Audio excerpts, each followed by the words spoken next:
All right, welcome back. Working on the F-150 today.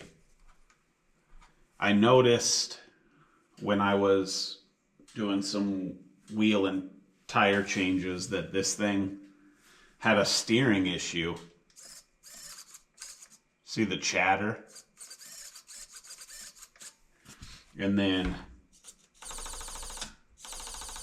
so it's either the servo horn has worn out and isn't properly sitting on the splines, or the gears inside the servo have, I don't know, gone bad. It happens, I guess. So we were gonna kind of just tear into this thing and see what we can learn. This is my Trxx4m F150 hunting truck, as I have dubbed it.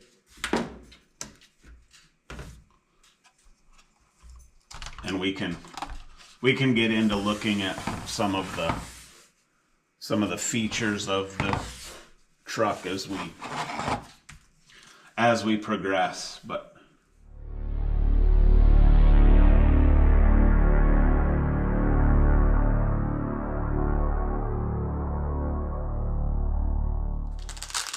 let's just start by looking at pulling the servo horn and see what we're dealing with. We might have to take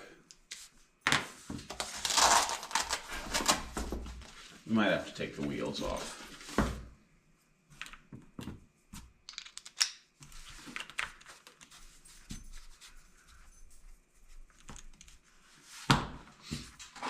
And I like to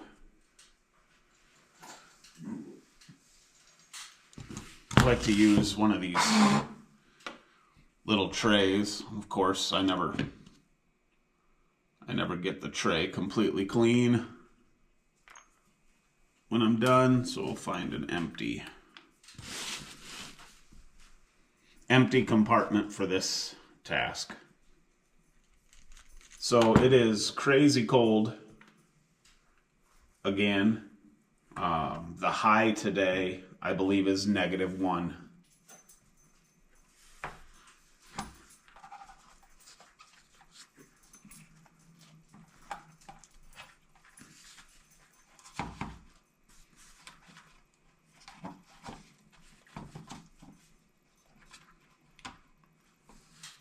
How about that?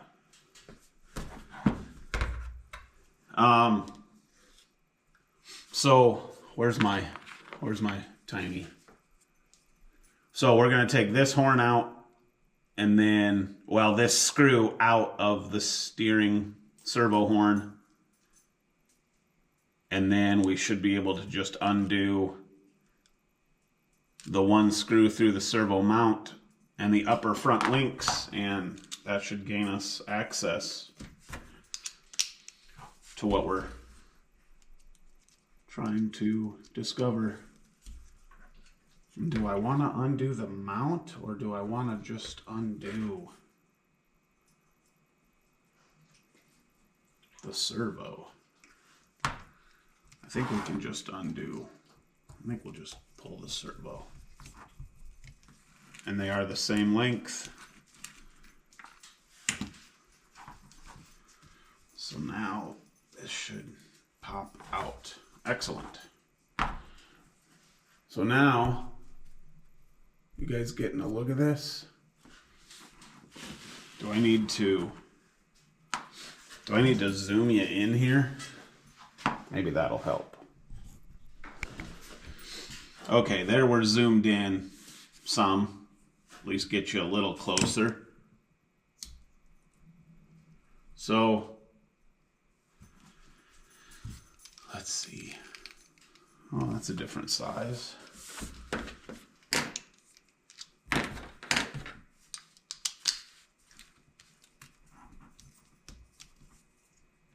See, that thing shouldn't be fully spinning. But I don't know if it's the horn. Let me, let's plug the battery back in here and just kind of see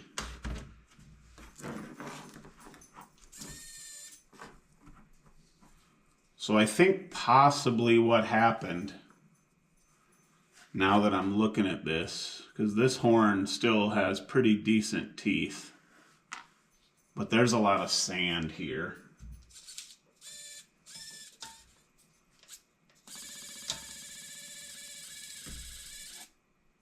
Well, there it had. See, that's...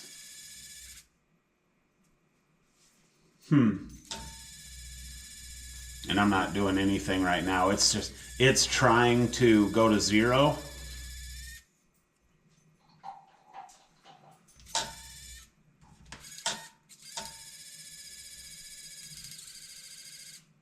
So I think that's a servo issue. I have one of these because of my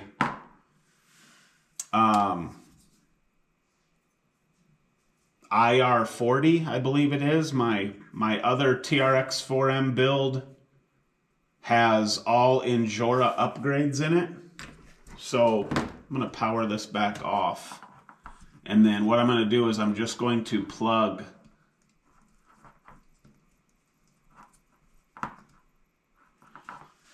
the spare servo that I have in and see what kind of result I get. So we'll be back in just a second. All right, so here's a spare servo. So I'm just gonna unplug the one that I think is giving me fits. And then it's already got the stock servo horn. I'm just gonna check for how tight that is. It's not bad at all, honestly. And we're going to supply power again. And there it's zeroed. It is a little off center, so we can fix that.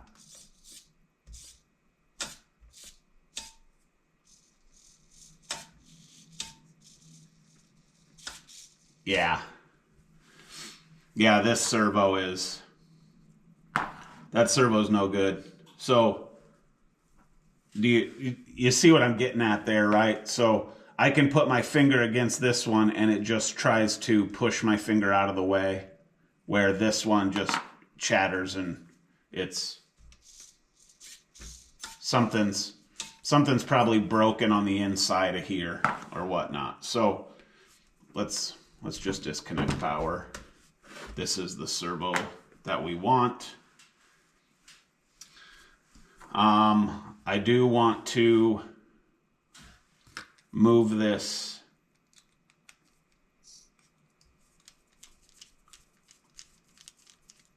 one notch. Let's just, so undo the screw that's holding the horn onto the splines and pull it.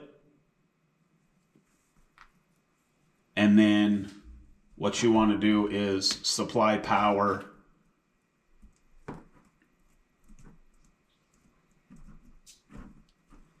and now that horn is zeroed. So actually let me take that back. Let's disconnect power. Turn the remote off. Let's zero our steering trim on the transmitter here to 0. Now give it power. Now give this power. Now my servo has gone to 0 based off of that. And now with the splines where I want them, I can line that straight up and down, which is excellent.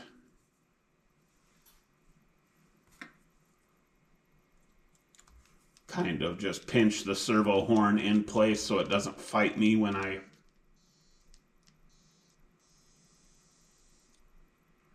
tighten this back up. I like that. And now, good smooth operation. I am zeroed. And then now I have my steering trim, but I get to work from 0 here. So, cool. I like that. So now we'll disconnect power. Turn the transmitter back off. Make sure that is tight. Perfect. So now I need to rip this old servo out. We're gonna definitely save this horn because there's really nothing wrong with the horn. And I need to snip that zip tie right there. So we'll be back again. All right, so I'm gonna snip this. Careful not to snip anything important. Trash pile. And then this should hopefully thread out of here without having to pull the battery tray. Excellent.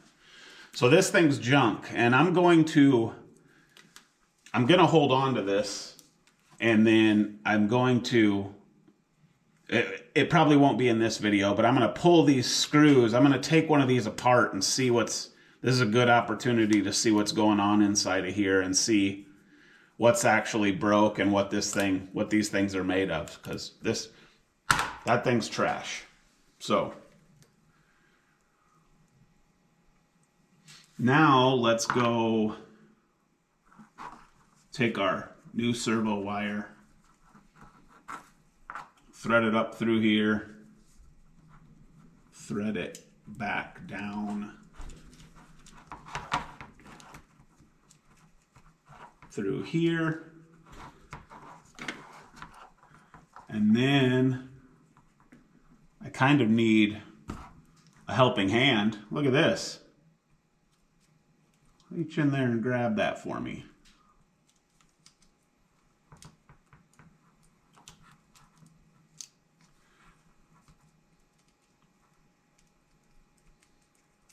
Look at that. Look at that. Who knew? Who knew? We're just being innovative and creative over here. I'll tell you that. So now those wires are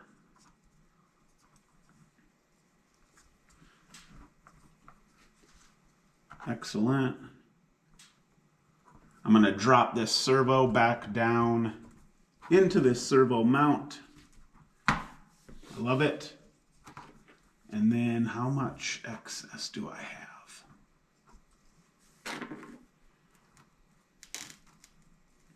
I have enough to zip tie that to the frame.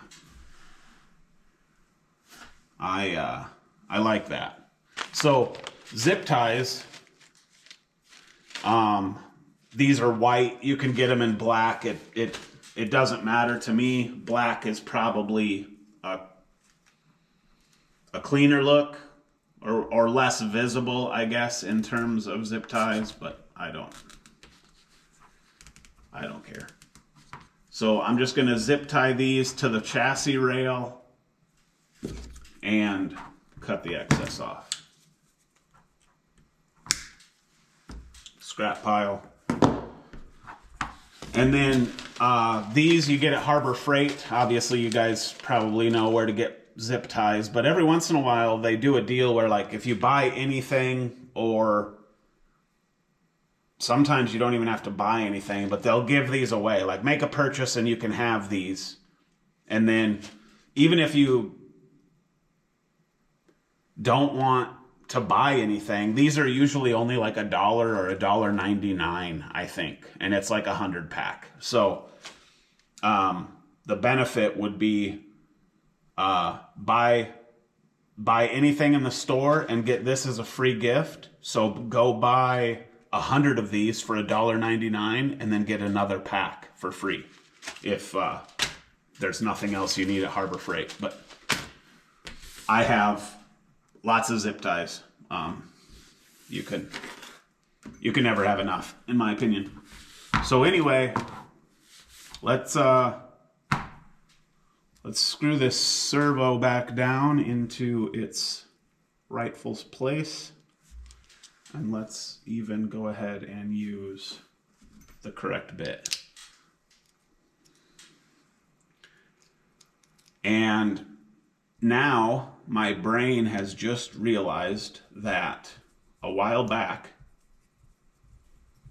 I zoomed in. And so now I don't have a clue if any of all of the things that I just did, which isn't like a daunting task. I mean, it took just a few minutes, but I have no idea if any of that was in the shot because I zoomed in so you could see better. So hopefully, and that is seated pretty good, I will say. Now we'll flip her upside down and we'll go through this steering link. Yeah, that's a servo replacement right there.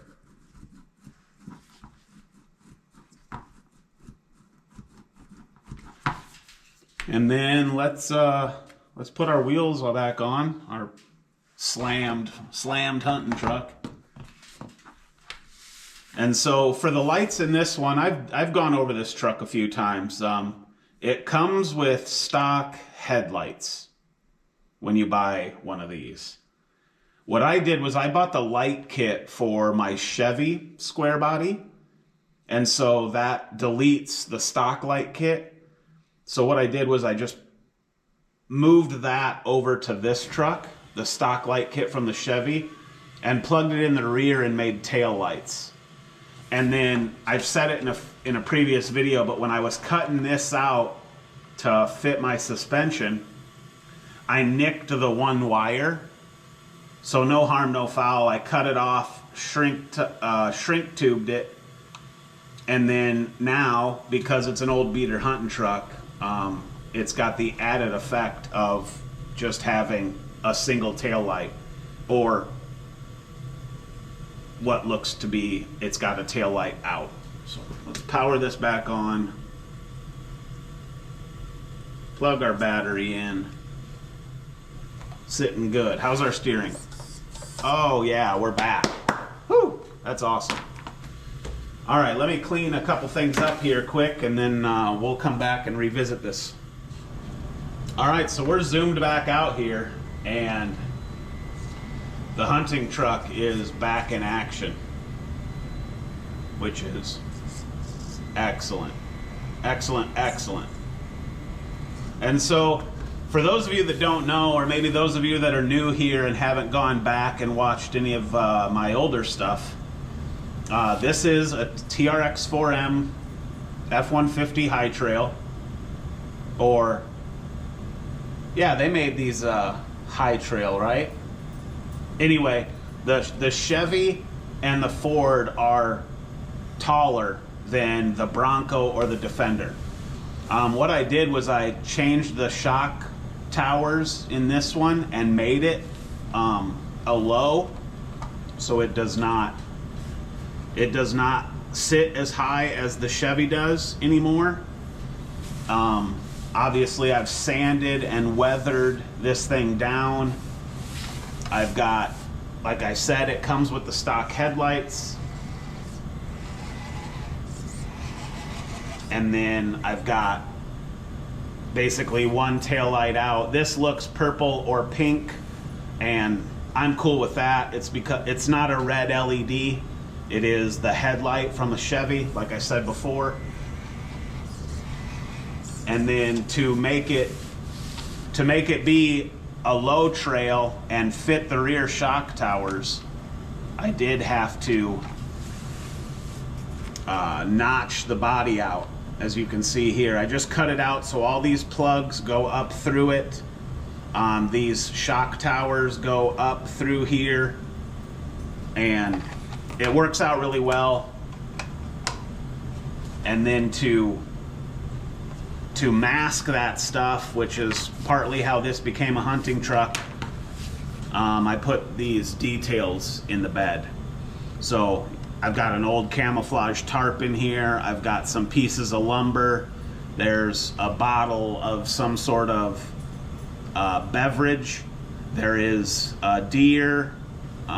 with a bullet hole in it, you know, just added detail, some blood effects, and then I sprinkled this grass type moss powder stuff I got from Hobby Lobby just around, and you can kind of see it. I did this really light liquidy clear glue and then kind of sprinkled it over the truck in areas, and I think it turned out pretty good. There's some in the grill also. I don't know if the lighting's good enough for you guys to get a look at any of that, but really weathered. I'm really happy with this truck. This is one of my best patina detail. I don't know if you'd even call it patina. It's an old beater hunting truck, and I think it looks good on the black wheels. And these are off the FJ Cruiser that caught fire. These are those Terraz tires from FMS, but I think they look good and they actually grip and perform really well. Another thing which you may not have noticed is a guy in a local crawler group printed an interior for this truck for me, and what I did was I wrapped the seat in like this fake leather, and you can get sheets of that from Hobby Lobby for like $1. So I wrapped the seat in this brown fake leather, and then I got this old piece of felt, which I don't know if you're getting a good look at that either, but I used that to make carpet down on the floorboard. And then I painted the shifter knob, I painted the dash brown, the steering wheel and the gauge clusters all have kind of a little bit of detail. Just a really cool little RC. Details that you really probably wouldn't notice unless you really got up close and looked at it. But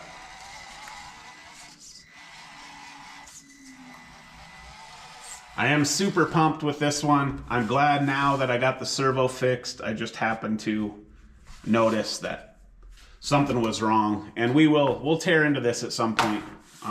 It's obviously junk, so why not tear into it? I can't make it any worse. One more thing I want to point out. See what I did there? I'd like to point this out. These High Trail TRX4Ms come with a major drop hitch. It's like, so they can pull the Traxxas trailer, which I have one over there. And then maybe you're not getting a good look. It's over there. And then that trailer back there is the axial one. But anyway, they come with a drop hitch that sits much lower because this truck is normally so much taller. I put the stock hitch from a normal TRX4M in this one, because otherwise with this thing being lowered, it would be hanging up on everything. And it still hits. Look at how much lean angle you get, but this isn't a rock crawler. This is a, we do trail trucks here. So anyway, that's going to do it. If there's anybody in the YouTube space that can make a video removing 3 screws and putting 3 screws back in as long as I have made this one, it's me. I love to hear myself talk, apparently, because we yap and we yap and we yap and we yap. So that's enough yapping. Thanks for watching. We will see ya in the next one.